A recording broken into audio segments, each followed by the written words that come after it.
Beneath the sands of time lie secrets that defy explanation. Entire cities, cultures, and civilizations erased from history without a single clue.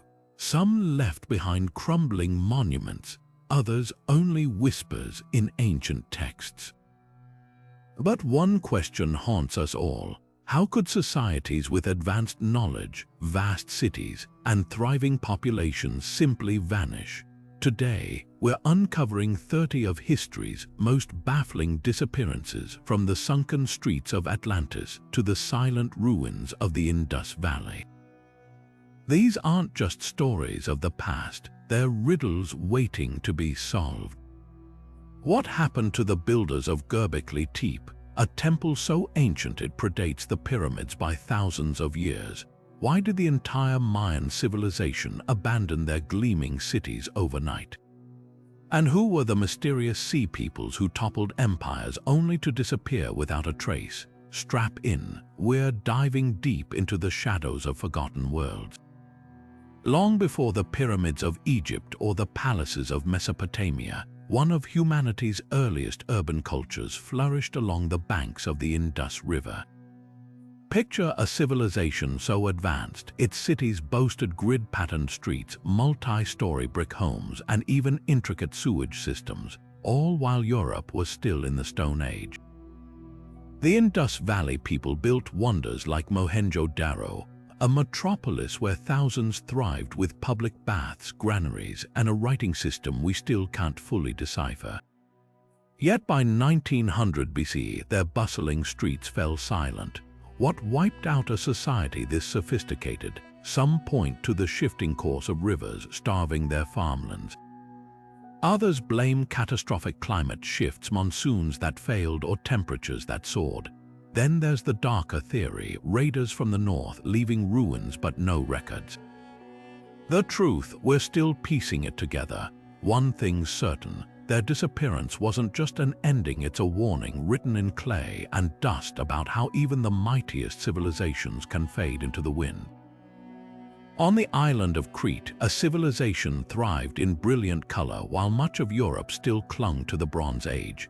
The Minoans built palaces that defied imagination, labyrinthine complexes like Knossos, where vivid frescoes of dolphins and bull leapers whispered of a culture obsessed with beauty and daring.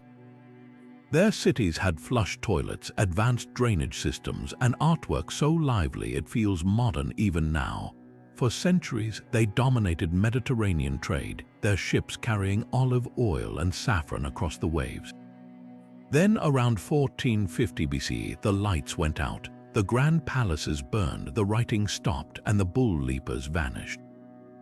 Was it the cataclysmic eruption of Thera, a volcano so violent it may have inspired the legend of Atlantis, that choked their skies with ash and drowned their ports in tsunamis? Or did invaders, the rising Mycenaeans, seize Crete in its weakened state? Some argue their own success undid them, that over-reliance on trade left them vulnerable when networks collapsed. Whatever the cause, their legacy lingers not just in ruins but in myths. The Minotaur's labyrinth, the flight of Daedalus, these could be distorted memories of a people whose true story remains half-buried, waiting in the rubble. Deep in the steamy jungles of Mexico, a civilization rose that would shape the course of the Americas, the Olmecs.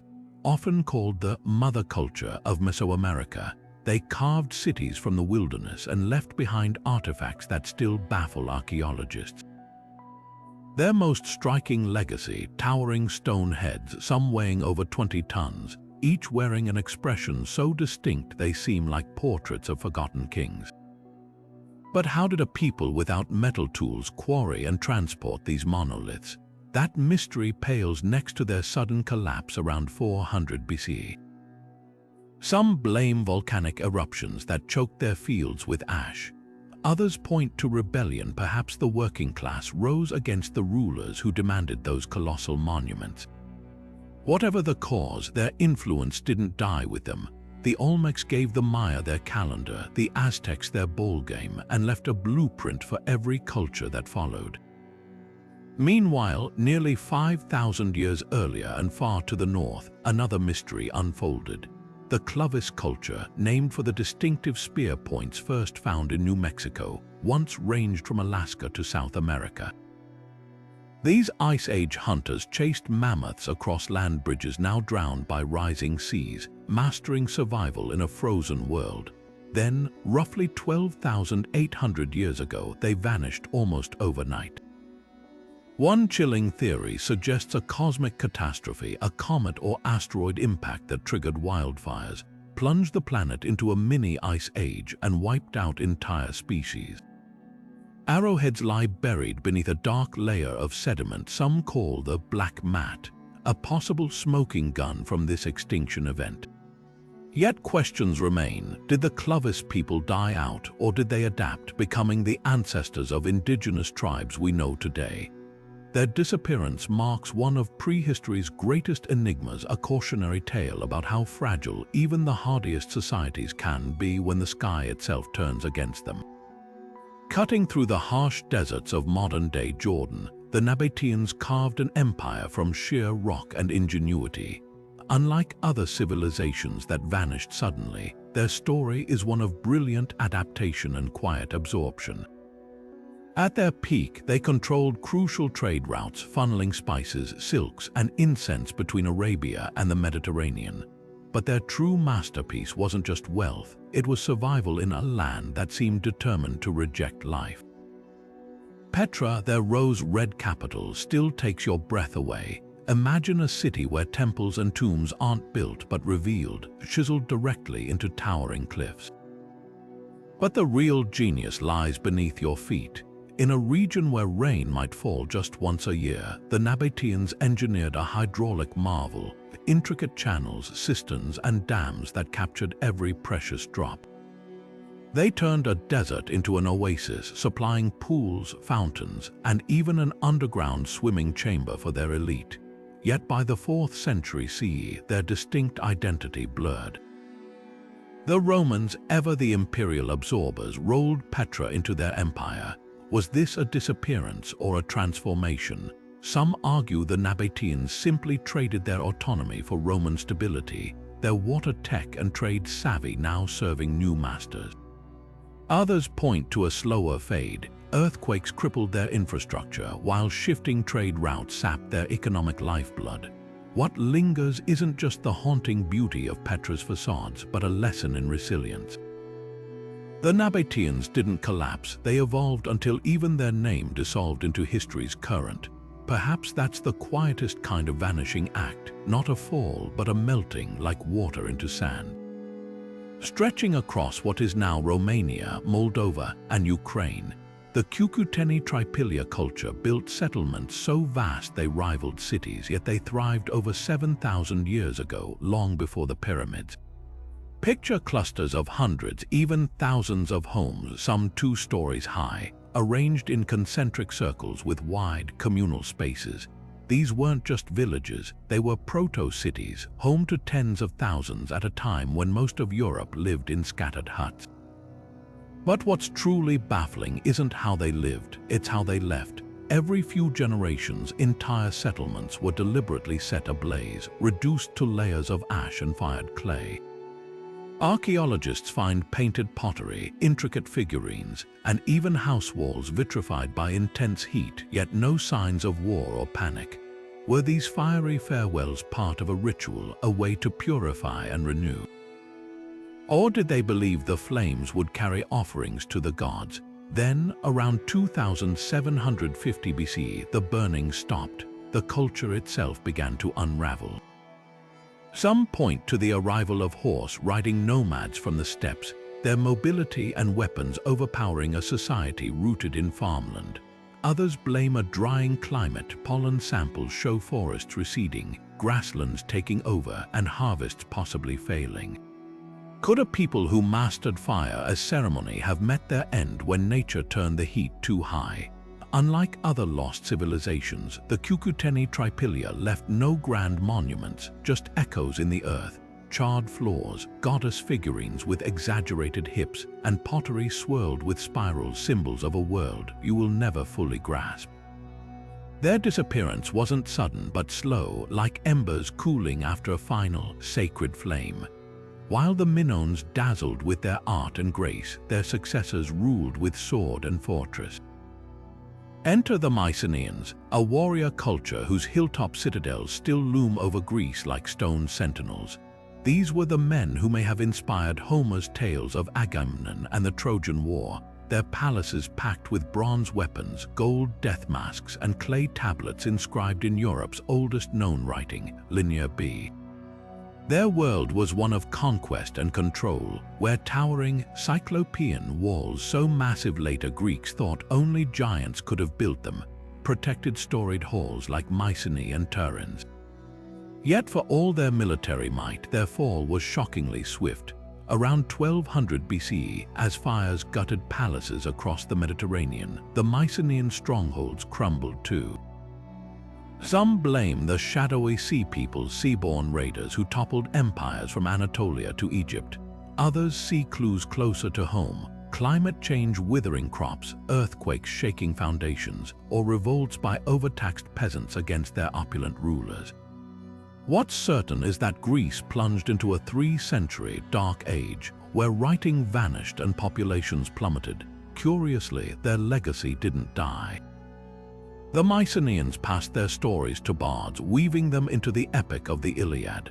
So while their palaces lie in ruins, their ghosts still whisper in Achilles' rage, Helen's beauty, and Odysseus' cunning, proof that even vanished civilizations can shape myths that outlast stone. High in the arid mesas of the American Southwest, the Anasazi, or Ancestral Puebloans, carved a civilization into the very cliffs themselves. Their settlements clung to sandstone alcoves like swallows' nests, multi-story dwellings accessed by ladders that could be pulled up at night. At places like Mesa Verde and Choco Canyon, they engineered reservoirs to catch precious rainwater and grew maize in terraced fields, thriving where few dared to settle. But by the 1300s, their cliffside cities stood empty. What drove them out? Tree rings tell a grim story. Decades of unrelenting drought, a mega-drought that parched their crops and drained their reservoirs. Some skeletons show signs of violence, perhaps desperate raids over dwindling resources. Yet their departure wasn't an end. Descendants like the Hopi and Zuni still recount their legacy through oral traditions, proving some civilizations don't vanish, they simply change form. Half a continent away, another mystery unfolded along the Mississippi River. Cahokia, the greatest city north of Mexico, boasted a population rivaling London's in 1250 CE. Its centerpiece, Monk's Mound, an earthen pyramid larger at its base than Egypt's Great Pyramid. The city pulsed with life, ritual ball games, copper workshops, and celestial alignments etched into wooden wood henges. Then, by 1400, the plazas grew silent. Unlike the Anasazi's drought, Cahokia's fall resists easy answers. Soil studies hint at deforestation and flooding. Too many trees felled for construction, leaving the land vulnerable. Others point to social unrest. Palisades built in later years suggest a people turning inward, fearing conflict. The cruelest twist: Cahokia's engineers may have doomed themselves. Their elaborate drainage systems, meant to control floods, could have stripped the soil of nutrients over generations. Here lies a different lesson. Sometimes, a civilization's greatest innovations sow the seeds of its own decline. In the steamy jungles of Cambodia, a sprawling stone testament to ambition rises from the vine's Angkor Wat, the heart of an empire that once dominated Southeast Asia. The Khmer didn't just build temples, they engineered an entire hydraulic metropolis, turning monsoon rains into lifeblood. Picture vast reservoirs or barrays larger than city blocks, linked by channels that fed thousands of rice paddies. Their system was so precise, some scholars believe it allowed 3 harvests a year, enough to feed a population nearing 1 million at its zenith. Yet by the 15th century, this watery paradise dried up. The same monsoons they mastered began to betray them. Tree rings revealed punishing droughts in the 1300s, followed by devastating floods that choked their canals with silt. Some argue the Khmer outgrew their genius overpopulation, straining their delicate water ballet. Then came the final blow, Siamese armies, hungry for supremacy, sacking Angkor in 1431. But here's the twist. Unlike other civilizations that collapsed entirely, the Khmer didn't vanish. They shifted power south, adapting to trade-focused coastal cities. The lesson: even the grandest empires aren't erased, they evolve, leaving behind stone whispers of what once was and roads not taken. Isolated in the vast Pacific Ocean, Easter Island stands as a chilling parable of human ambition. An entire civilization that thrived, then withered, surrounded by the stone giants they carved with their own hands. The Rapa Nui people transformed this remote speck of land into a society of staggering artistry, quarrying and transporting nearly 900 moai, those iconic statues that gaze inland with hollow eyes. Some weigh more than 80 tons, yet they were moved miles without wheels or beasts of burden, using nothing but ingenuity and sheer will. But behind this triumph lies a haunting question: how did such a sophisticated culture collapse? The answers are etched into the island itself. Pollen samples reveal a grim timeline. Palms that once covered the island vanished by the 17th century, likely felled to transport statues or create farmland. Without trees, the soil eroded. Without canoes, fishing dwindled. The statues, once symbols of power, may have become burdens too heavy to bear. Then came the Europeans in 1722, bringing disease and slave raids that halved the population. But was contact the final straw, or had the Rapa Nui already passed a point of no return? Some archaeologists point to fractured moai, statues toppled face down as if in ritual defiance. Was this civil war a desperate scramble for dwindling resources, or a rejection of the very belief system that birthed them? Here's what's certain: Easter Island isn't just a mystery. It's a mirror, a society that mastered stone but misjudged nature, leaving us to wonder, when the last tree fell, did they realize it was their own footsteps echoing in the silence? Along the sun-baked coast of ancient Peru, the Mach people sculpted a civilization as bold as their golden masks and as resilient as their desert canals. While Europe muddled through its dark ages, these master artists and engineers built adobe pyramids that still dominate the landscape, like the towering Huaca del Sol, a monument made from over 140 million mud bricks. But their brilliance wasn't just in bricks. Picture artisans hammering gold into delicate ear ornaments depicting gods with fanged smiles, or potters shaping vessels so lifelike they captured the wrinkles of elders and the scars of warriors. Every artifact whispers of a society steeped in ritual where elites drank blood under murals of the decapitator god, and fishermen cast nets under the gaze of painted constellations. Yet by 800 CE, their world unraveled. Excavations reveal pyramids half-collapsed, canals choked with silt, and mass graves holding victims of blunt force trauma.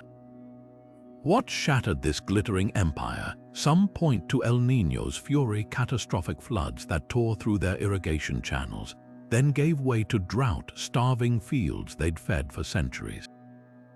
Others see fractures from within. Murals at the Huaca de la Luna show prisoners ritually sacrificed, their throats slit over goblets, a possible hint of uprising against a ruling class grown too cruel or too hungry.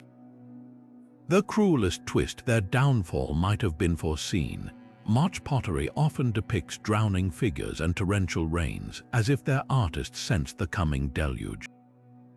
Today, their legacy lingers not just in gold or ruins, but in a warning. Even the most ingenious systems, whether of metal, earth, or power, can buckle when nature and human ambition collide.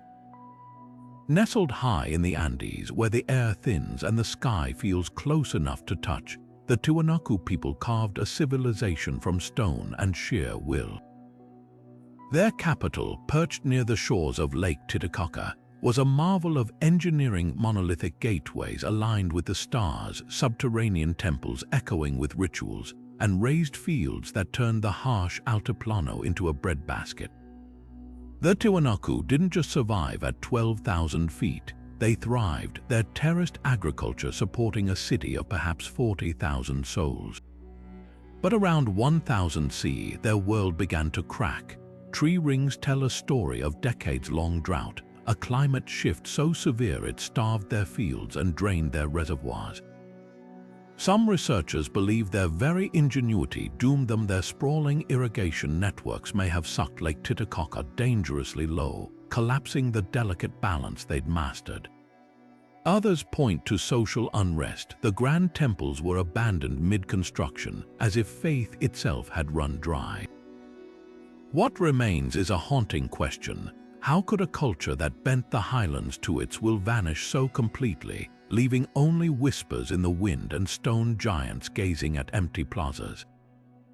Meanwhile, to the northwest, the Wari Empire wove a different kind of power, one built on roads, not gods. While Europe languished in the early Middle Ages, the Wari engineered a highway system rivaling Rome's, linking mountain valleys and coastal deserts with precision. Their messengers raced along these routes, carrying quipus-knotted cords that may have recorded everything from taxes to prophecies. At their zenith, their influence stretched across Peru, their cities buzzing with artisans crafting polychrome ceramics and sprawling administrative centers. Yet by 1100 CE, their roads fell silent. Unlike the Tiwanaku's climate woes, the Wari's demise lacks a clear villain. Was it rebellion among their far-flung provinces, straining under centralized rule? Or did a shifting trade network leave their economy brittle? Some archaeologists find clues in their art, violent imagery erupting in later pottery, as if their world had turned inward, consumed by strife. Together, these two empires offer a stark contrast, one felled by nature's whims, the other perhaps by human hands, proof that even the mightiest can crumble from within or without. High atop the rugged highlands of Ethiopia, the Axumite Empire stood as a colossus of trade and faith, its influence stretching from the Nile to Arabia. Imagine a kingdom so wealthy its coins bore the faces of kings in both Greek and Ge'ez script, minted when much of Europe languished in turmoil. Their towering obelisks, some over 100 feet tall, still stab the sky at Axum, each one a gravity-defying testament to engineering genius. How did they carve and erect these monolithic marvels without modern tools? The answer lies in precision. Grooves cut so exact they fit together like a stone puzzle, each block hauled into place with ropes and ramps that left no trace. But stone wasn't their only legacy. In the 4th century, King Azana made history by embracing Christianity decades before Rome, turning Axum into one of the faith's earliest powerhouses. Their churches, like the legendary Chapel of the Tablet said to house the Ark of the Covenant, became pilgrimage sites that drew believers across continents. Yet by the 8th century, this golden age dimmed. Some blame the rise of Islam, whose caliphate seized Red Sea trade routes, choking Axum's lifeblood. Others point to nature's cruelty, soil exhaustion from overfarming, or a climate shift that dried up vital monsoon rains. The cruelest twist, their own innovation may have backfired. Those iconic obelisks required vast timber to transport, possibly deforesting the land that fed them. Today, Axum's ruins whisper not just of a fallen empire, but of a crossroads where faith, commerce, and nature collided, leaving behind silent stelae and a question: can any civilization, no matter how devout or ingenious, outlast the winds of change? Beneath the scorching sands of the Sahara, the Garamontes carved out an empire where no one thought possible, a civilization that thrived in one of Earth's harshest landscapes. These weren't just desert nomads, they were hydraulic geniuses who turned wasteland into wheat fields using an underground labyrinth of canals called fagaras.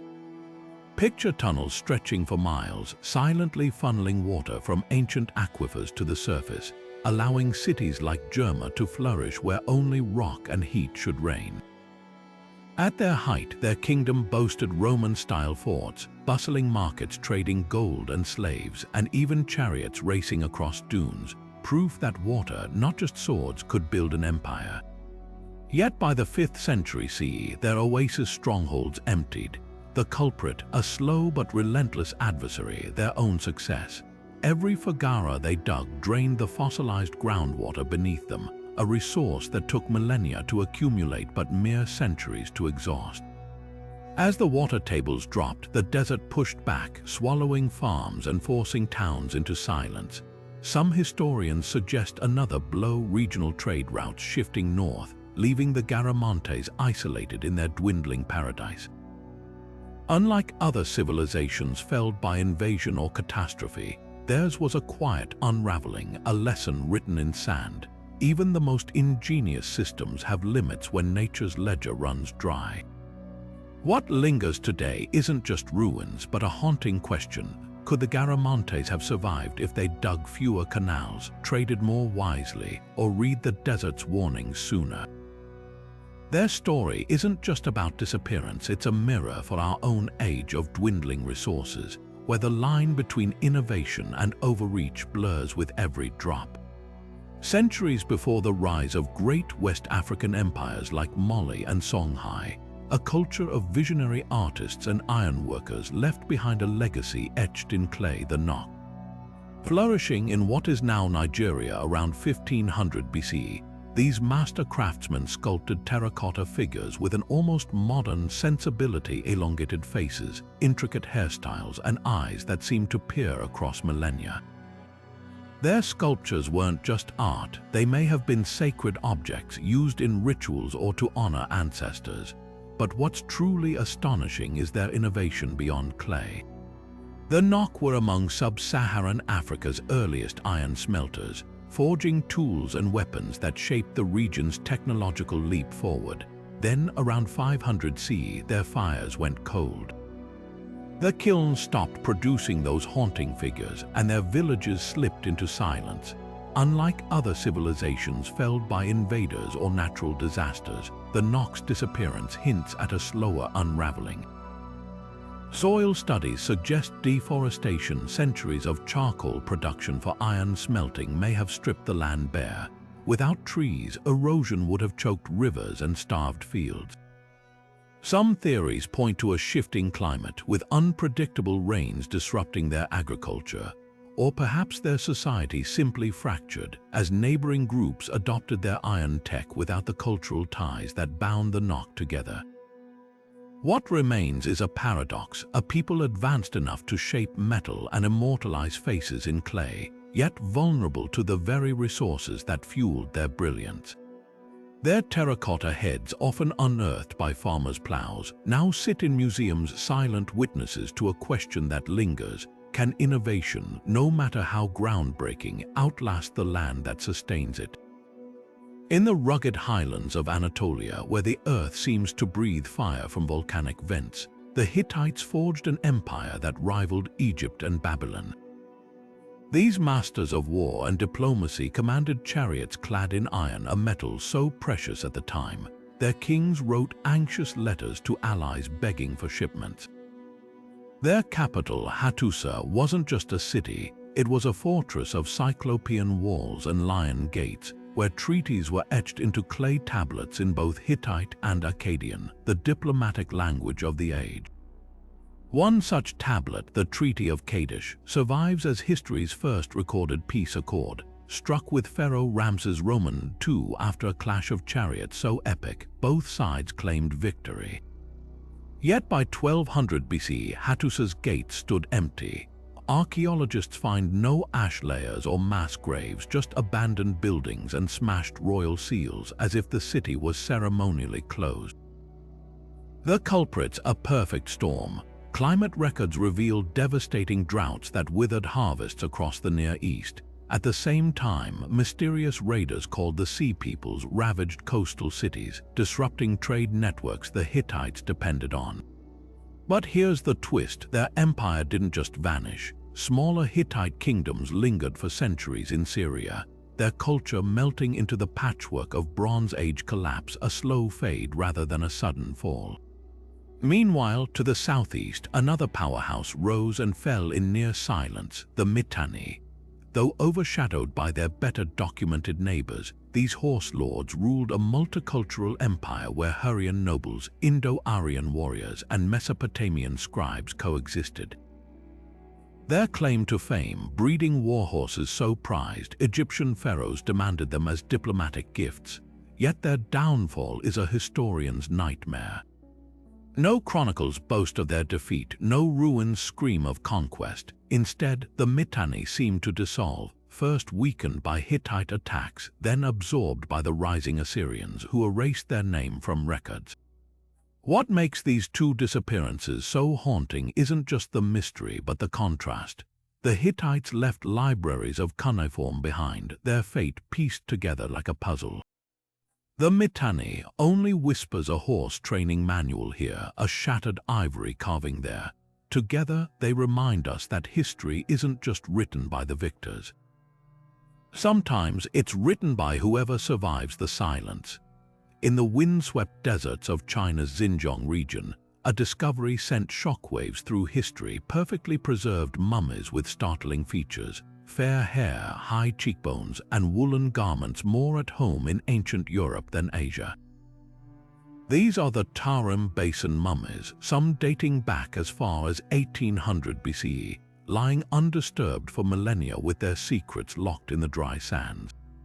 Who were these people? DNA tests reveal a genetic link not to East Asia, but to Bronze Age herders from the Eurasian steppe, proof of a lost chapter where West literally met East long before the Silk Road.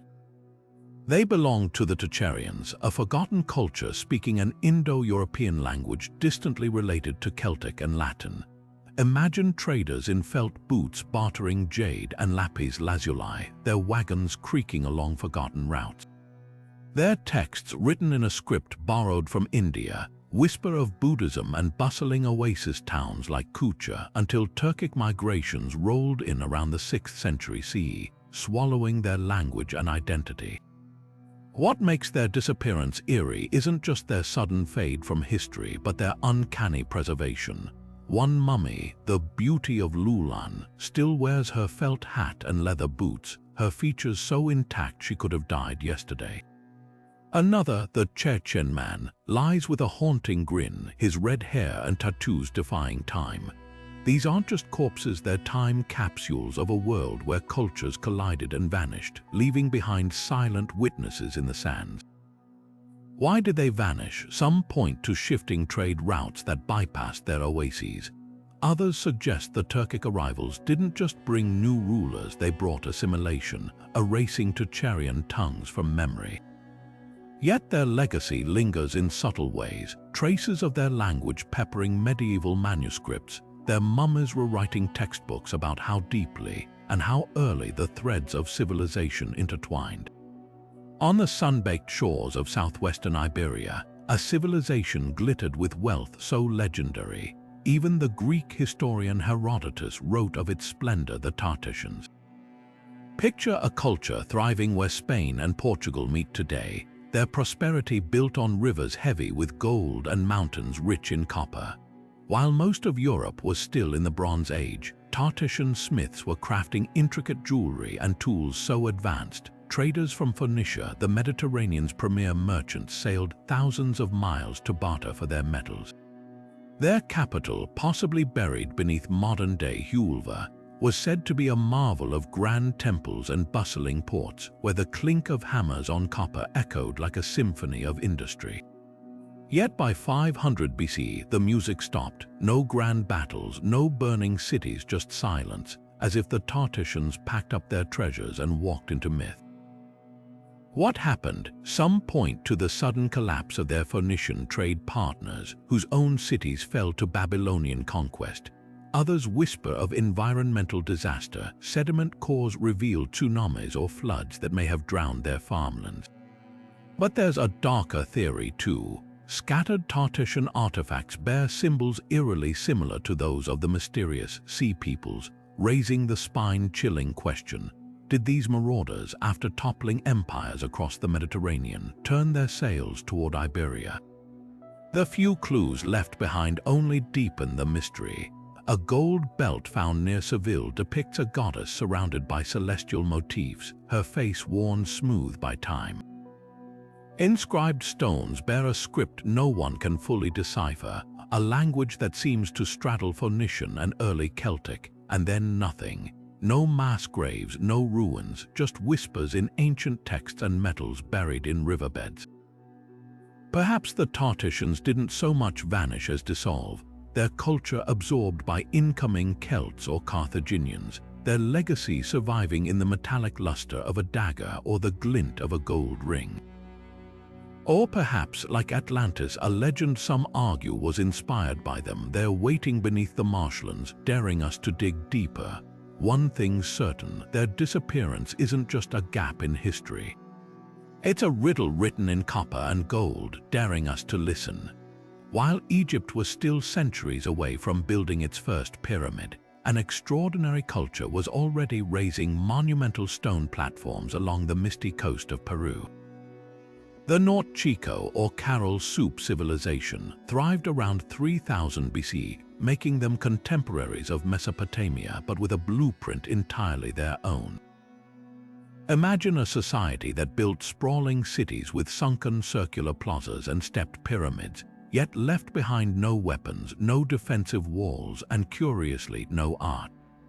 Not a single painting, sculpture, or pottery shard depicting gods or kings. How does a civilization flourish for 800 years without the visual storytelling we associate with ancient cultures? Their secrets lie in the dust of places like Carol, where archaeologists uncovered a metropolis of pyramids aligned with celestial events. The largest structure, the Pyramid Maya, towers 90 feet high, a staggering feat for a people who hadn't yet discovered pottery wheels or metal tools. But the North Chico's real genius wasn't in stone, it was in sound. Among the ruins, scientists found musical instruments, flutes crafted from pelican bones and horns made from deer antlers. Could their society have prioritized music and communal rituals over the visual arts? Their decline is as quiet as their legacy.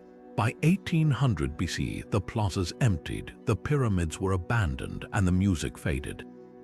Some blame climate shifts, El Niño events flooding their cotton fields, which were the backbone of their trade network. Others suggest their own success undid them.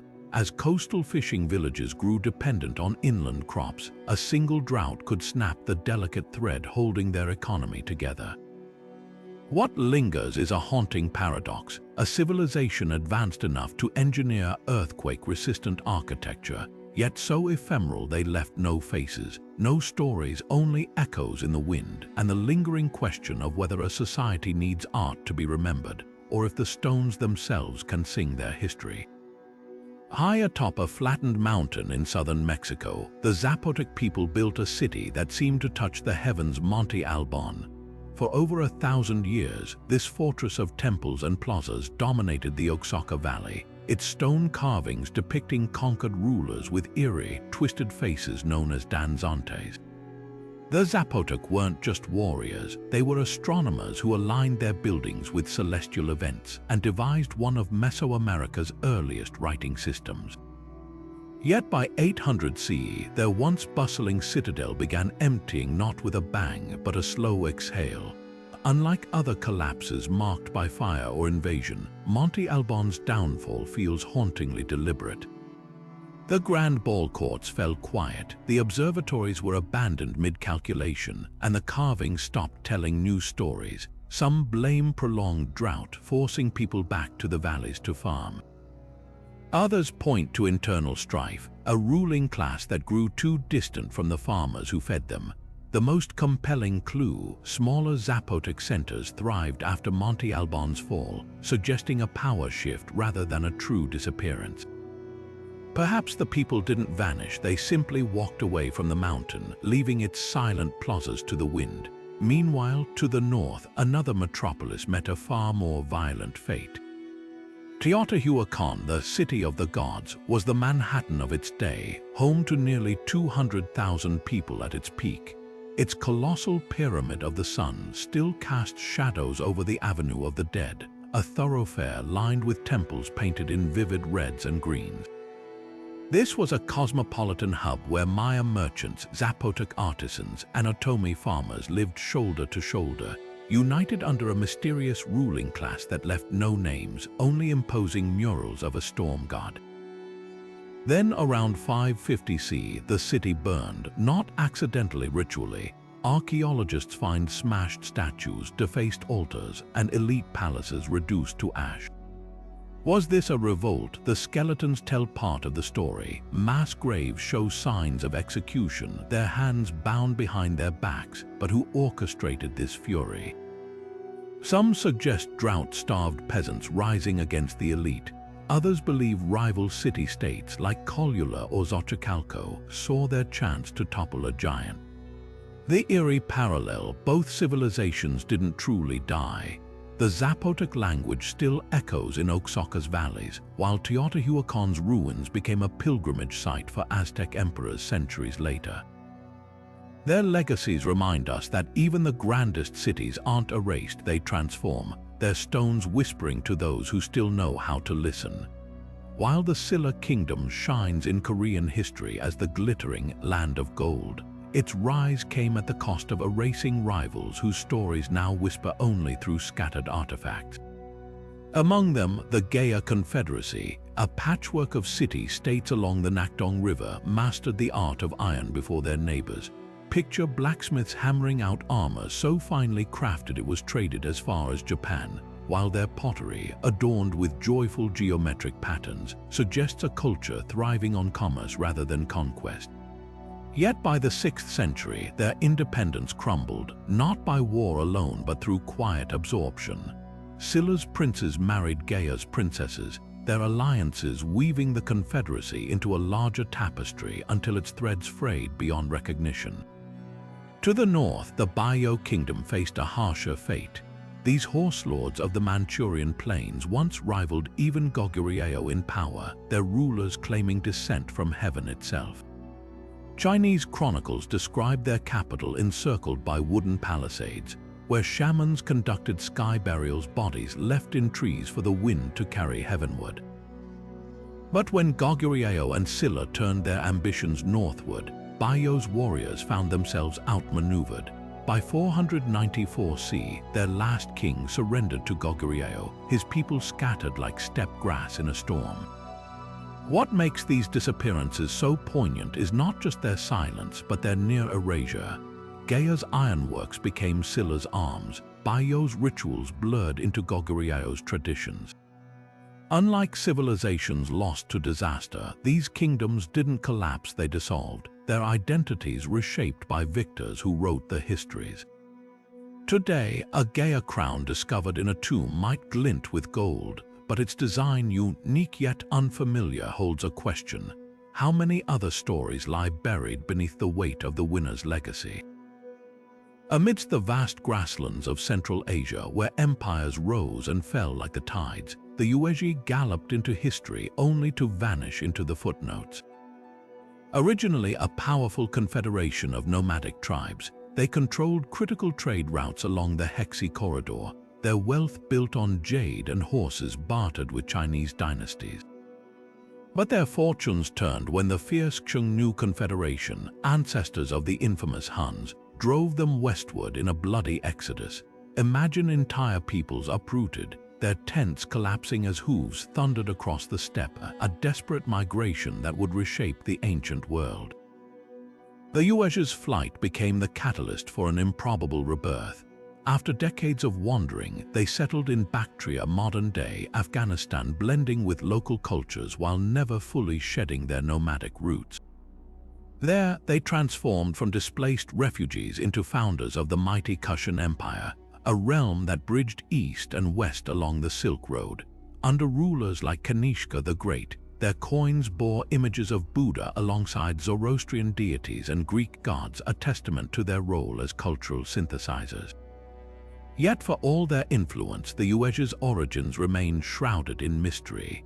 No chronicles written in their own voice survive. Their story survives only through the brushes of Chinese scribes and the chisels of foreign mints.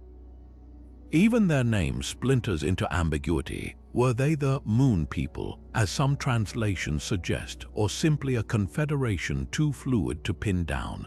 Archaeological traces are scant. A handful of graves with mismatched artifacts, a scattered hoard of coins stamped with faces now nameless. Their legacy is a paradox the Yuezhi neither fully disappeared nor fully endured. Like a river diverted, their currents merged into new streams, leaving us to wonder, can a people truly vanish when their choices ripple across centuries? The Khmer Empire's Buddhist art inspired statues from India to China. Their trade networks laid groundwork for globalization, and their blood likely flows in veins from the Pamirs to the Punjab. Sometimes disappearance isn't an ending, it's a metamorphosis, silent yet indelible.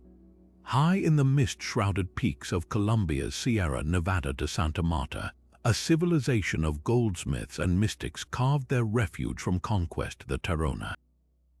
While the Aztecs and Incas dominate conversations about pre-Columbian cultures, these master artisans forged a different path, one that shimmered with intricate goldwork rather than imperial ambitions. Picture a society where gold wasn't hoarded for wealth, but transformed into sacred pendants, jaguars, bats, and serpentine figures, each piece a bridge between the human and spirit worlds. Their cities, like the legendary Ciudad Perdida, clung to steep mountainsides connected by stone-paved paths and terraced farms that defied gravity. When Spanish invaders arrived in the 16th century, the Tairona faced a choice: submit or vanish. They chose the latter, but not into oblivion. Retreating deeper into the cloud forests, they became shadows, resisting assimilation with a determination that echoes to this day. Their descendants, the Kogi people, still guard fragments of Tairona wisdom, calling themselves the elder brothers of humanity. Living in isolation, they maintain rituals their ancestors practiced centuries ago. Offerings of Paporo-gourd vessels filled with crushed seashells, dances to feed the sacred mountain they believe anchors the world's balance. Archaeologists uncover Tairona gold in riverbeds and tombs, each artifact raising questions. How did they achieve such precision without metal tools? Why did their society prioritize spiritual harmony over expansion? The answers may lie with the Kogi, who warn that modern civilization's disregard for nature mirrors the arrogance that doomed other cultures. The Tairona didn't just disappear, they withdrew, leaving behind golden clues and a living legacy that challenges us to listen before it's too late. Scattered across the vast blue expanse of the Pacific, shards of pottery tell the story of humanity's most daring pioneers, the Lapita. These ancient mariners didn't just navigate the world's largest ocean, they conquered it, sailing thousands of miles in outrigger canoes with nothing but the stars and the swell of waves to guide them. Their signature pottery, stamped with intricate geometric patterns, serves as a breadcrumb trail across the islands from Papua New Guinea to Tonga, Samoa, and beyond. Imagine setting sail into the unknown, carrying only what could fit in a canoe: clay to shape vessels, taro to plant in new soils, and the unshakable belief that land waited beyond the horizon. By 800 BC, their voyages had seeded the cultures we now know as Polynesia, Micronesia, and Melanesia. Yet, as quickly as their pottery appears in the archaeological record, it vanishes, replaced by local styles. Did the Lapita assimilate into the communities they founded, or did their descendants simply stop making the pots that bore their name? Their legacy lives on not in ruins, but in the very languages and traditions of Pacific Islanders, proof that some civilizations don't disappear, they become the waves themselves. Meanwhile, on the windswept island of Tasmania, an entirely different drama unfolded, one of isolation and resilience. Cut off from mainland Australia when rising seas flooded the base strait around 12,000 years ago, the Tasmanian Aboriginal people became the most isolated humans on Earth. With no contact for millennia, their culture developed unique tools and traditions: seal skin cloaks for the frigid southern winters, handcrafted rafts to hunt seals, and a celestial navigation system rivaling the Lapitas. But this isolation came at a cost. By the time European settlers arrived in the 19th century, their population had dwindled to just a few thousand, their genetic diversity reduced by the bottleneck of separation. What followed was a tragedy etched in violence and disease, a near erasure so complete that by 1876, Truganini, often mistakenly called the last Tasmanian Aboriginal, became a symbol of extinction. Yet here's the twist, the story didn't end there. Today, thousands identify as Palawa, reclaiming lost language fragments and reviving cultural practices. Unlike the Lapita, who dissolved into the tapestry of the Pacific, Tasmania's people endured a different kind of vanishing, one that's now being quietly, defiantly undone. Both tales remind us that disappearance isn't always an ending. Sometimes it's a pause, a breath held until the tide turns. Off the coast of what's now North Carolina, a chilling mystery lingers from the earliest days of English America, the vanishing of the Roanoke colony. In 1587, a group of 117 settlers, including women and children, arrived on Roanoke Island, led by John White. Among them was White's own granddaughter, Virginia Dare, the first English child born in the New World. But when White returned from a supply trip to England 3 years later, he found the settlement eerily abandoned. No bodies, no battle scars, just the word Croatoan carved into a post and crow etched into a tree. These cryptic clues have fueled speculation for centuries. Were the colonists massacred? Did they attempt to sail home and vanish at sea? Or did they do something far more intriguing, merge with the local Croatan people? Recent archaeological digs near Hatteras Island, once Croatoan territory, have uncovered tantalizing hints. English-style artifacts buried alongside Native American tools, a 16th century signet ring, and even fragments of slate likely used for writing. Genetic studies add another layer. Some present-day Lumbee tribe members in North Carolina claim descent from the lost colonists, their oral histories speaking of white ancestors who joined their communities. Yet skeptics argue these finds could stem from later trade or conflict. What makes Roanoke so haunting isn't just the mystery, it's the quiet humanity behind it. John White's desperate search for his family, the makeshift homes left mid-meal, the toys scattered as if children would return any moment. This wasn't just a colony disappearing, it was lives suspended in time. Whether swallowed by the wilderness, absorbed into another culture, or lost to forces we'll never fully understand, Roanoke stands as a reminder that even in the age of exploration, the world remained vast, unpredictable, and far beyond the control of those who dared to claim it. From the drowned cities of the Indus Valley to the abandoned temples of the Maya, one haunting question connects these lost civilizations. Why do societies that once thrived suddenly vanish? Digging through the ruins, historians spot chillingly familiar patterns. Climate change emerges as a serial offender. Droughts that starved the Tiwanaku's highland farms, monsoons that failed the Khmer's hydraulic empire, or floods that drowned the Minoans' ports. Nature, it seems, often writes the final chapter, but human hands play their part too. The Hittites and Mycenaeans collapsed under the weight of mysterious invaders like the Sea Peoples, while the Garamonte's brilliant water systems became their own undoing as they drained ancient aquifers faster than the desert could replenish them. Then there's the slow unraveling societies crumbling from within. The Wari's vast road network meant nothing when provinces rebelled against distant rulers, just as Cahokia's engineers may have poisoned their own soil with overdrained fields. Even disease, though harder to trace in archaeological records, likely delivered death blows. Imagine the devastation when foreign germs met isolated populations like the Tairona. But perhaps the most unsettling pattern, civilizations that simply walked away. The Zapotec abandoned Monte Albon without a fight, the Norte Chico left their pyramids silent, and the Lapita's descendants stopped making the pottery that once defined them, not with a bang, but a quiet fade into new identities. Yet these aren't just ancient tragedies, they're mirrors. When modern cities pump groundwater to dust or empires overextend their reach, the echoes of the Garamontes and Wari grow louder. The lesson buried in these ruins isn't just about how civilizations die, but how often they ignore the whispers of their own decline until the sand, the jungle, or the rising tide swallows them whole. Today's archaeologists don't just dig with shovels, they scan from the skies. Cutting-edge technology is peeling back layers of time, revealing lost civilizations hidden beneath forests and sands without disturbing a single stone. In the dense jungles of Central America, LiDAR lasers pierce through thick canopies like X-rays, exposing sprawling Maya settlements no one knew existed, entire cities with pyramids, road networks, and terraced farms swallowed by nature.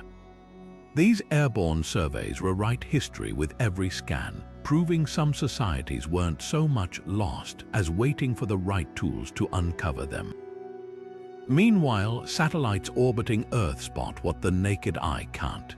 In the deserts of Saudi Arabia, researchers using satellite imagery identified thousands of ancient stone structures nicknamed gates, mysterious formations so large they're only visible from space. Some date back 9,000 years, hinting at hunter-gatherer societies far more complex than we imagined. Even ocean floors are giving up secrets. Sophisticated sonar mapping off Cuba's coast has detected geometric shapes 600 meters underwater, possible remnants of a drowned city or natural formations still hotly debated. But the real game changer, AI, machine learning, now sifts through mountains of data to deciphering faded inscriptions, matching pottery fragments across continents, and even predicting where undiscovered ruins might lie based on terrain patterns. In Turkey, algorithms recently pinpointed a potential Hittite temple site by cross-referencing ancient texts with soil chemistry. It's as if we've handed historians a time-traveling detective kit. What's thrilling isn't just finding new ruins, it's redefining what we thought we knew. The Amazon, once dismissed as a pristine wilderness, now reveals vast earthworks and urban grids thanks to LiDAR, proving pre-Columbian societies shaped the rainforest far more deeply than anyone guessed. With every technological leap, the map of human history grows richer, whispering a promise. The next great discovery might be just one scan away. The ruins of forgotten empires aren't just relics of the past, they're mirrors reflecting urgent questions about our own survival. When we examine how societies like the Garamontes drained their aquifers into dust or the Maya exhausted their forests, we're not merely studying history, we're reading a cautionary tale written in stone. Every collapsed civilization carries a lesson. Sustainability isn't just an ideal, it's the thread that keeps the fabric of society intact. Take the Khmer Empire's hydraulic cities, where brilliant water systems turned monsoons into prosperity until climate shifts choked their canals with silt. Compare that to modern metropolises sinking from over-pumped groundwater, and the parallel is impossible to ignore. These ancient failures force us to ask, are we repeating the same mistakes with different tools? But there's another dimension beyond environmental warnings. The Lapita voyagers and the Tairona's descendants prove that cultural memory can outlast even the most dramatic collapses. The Lapita's Polynesian heirs still navigate by stars as their ancestors did, while the Kogi of Colombia uphold traditions warning of ecological imbalance. These threads of resilience remind us that while empires fall, knowledge, when preserved, can endure centuries of silence. Perhaps most poignant are societies like the Cucuteni-Trypillia, who burned their own villages in ritual cycles.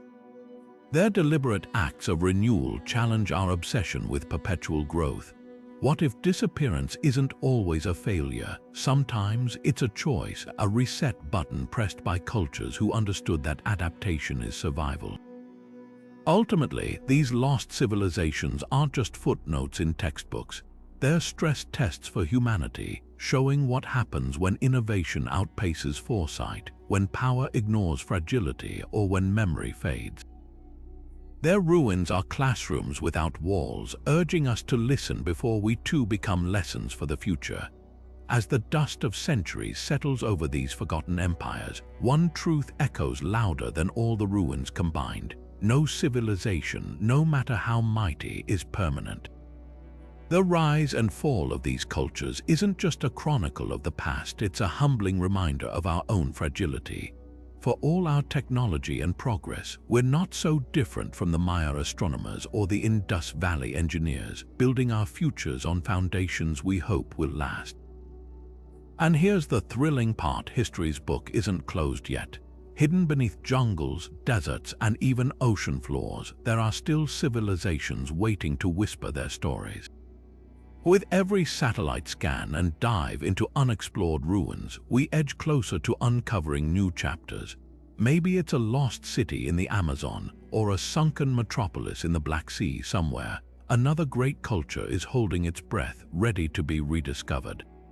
So tell us, which of these vanished worlds captivates you the most? The enigmatic Minoans with their bull-leaping frescoes, the ingenious Garamontes who turned deserts green, or perhaps a mystery we didn't cover today? Drop your thoughts in the comments below, because history isn't just about the past. It's a conversation that never truly ends.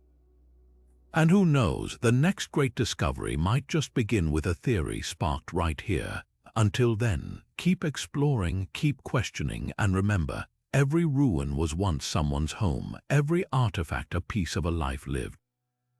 The echoes of these lost civilizations aren't just clues to their disappearance, they're lessons for our own survival.